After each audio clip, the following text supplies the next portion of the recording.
We are taught that population control is a fringe conspiracy theory. But in 1974, it was the classified foreign policy of the United States. It was called National Security Study, Memorandum 200, authored by Henry Kissinger. It wasn't a document about war.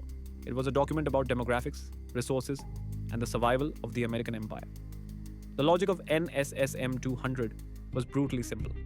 The US economy was dependent on extracting strategic minerals from developing nations in Africa, Asia, and Latin America.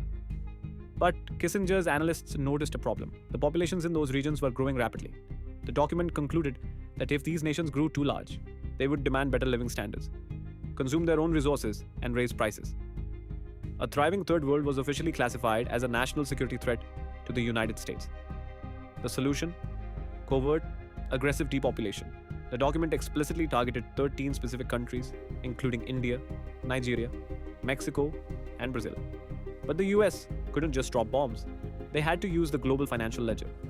NSSM 200 recommended using food as a weapon.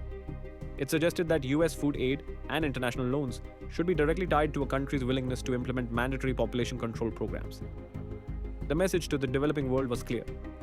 We will not feed you unless you stop reproducing.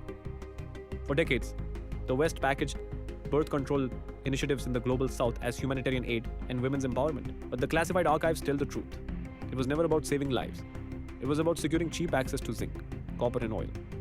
The document was quietly declassified in 1989, long after the policies had already reshaped global demographics. Stop watching the humanitarian campaigns. Watch the classified resource ledgers. Welcome to the unseen markets.